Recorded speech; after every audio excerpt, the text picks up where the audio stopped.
as well.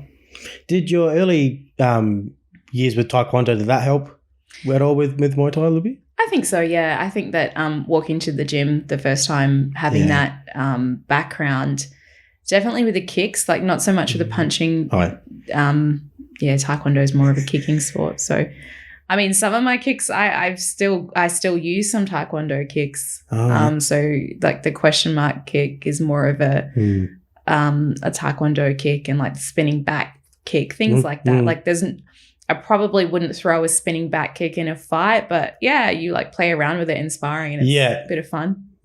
So you try in sparring to see what works and what kind of happens. Do you kind of come out from a sparring session and go, oh, if something like that happens in a fight, I could maybe pull it off, or do you kind of keep the two separate, sparring and match? Well, so I've used the question mark kick a few times in fights. Oh, wow. And we train it quite a lot. Like when I was going for my Australian titles the second time, we pretty much did that every single day.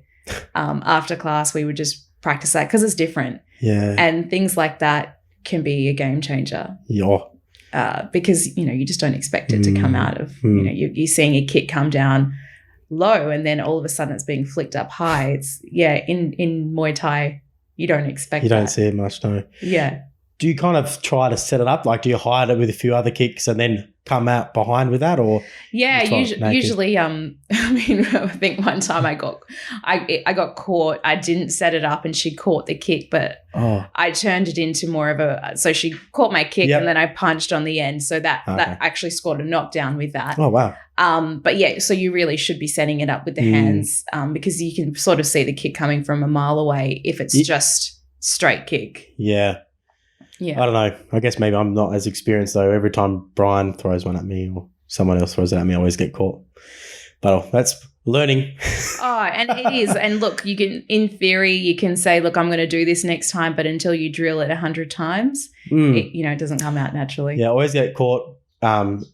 Everyone's defense on me is teeping, because I just always end up walking people down, and then they just teep me straight in the guts. I'm like, oh yeah, I can. If that happens next time, I'm just going to capture it or flick it away or parry it out of the way. Sorry. Yeah. And then it's just too quick. Sometimes I just don't even see it before it's hit. And then I'm hitting the stomach. I'm like, there's back. And look, you're not the only one. I've been doing this for a long time, and the amount of times that Pamon will throw a push kick and it lands, and I'm like, next time I'm not going to let you get that, and then I'm getting push kicked again. Do you find it hard sometimes to almost because there's so much? You got the knees, elbows, punches, kicks, and everywhere in the body you can hit. So do you find it hard to kind of be aware of everything that's happening?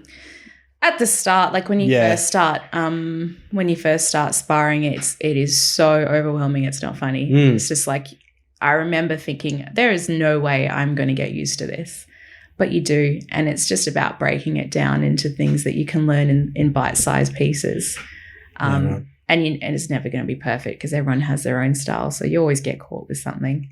That's so true. I was laughing because obviously I don't have the longest arms and the longest legs, so I have to go on the inside. But then people with really long legs, just keep me out on the outside. I've got no chance. Yeah, there's ways of overcoming it. Yeah, what was the most challenging aspect of Muay Thai? Was it clinch? Elbows? I would probably say clinch. Yeah, I mean, that's for me because I really enjoy fighting on the outside and throwing kicks and punches and essentially kickboxing. But yeah, probably clinching because when you break it down and you really have a look at it, it's actually a really technical sport, a really technical aspect of the sport. Oh, yeah. And the amount of times you can end up on the canvas is not funny.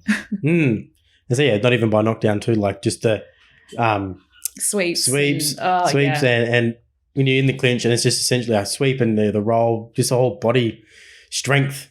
Exactly. Isn't it? And it's actually incredible because you look at some of the Thai guys who are really good at it and they're not that big. It's just obviously just lots of training and it's used to holding onto body.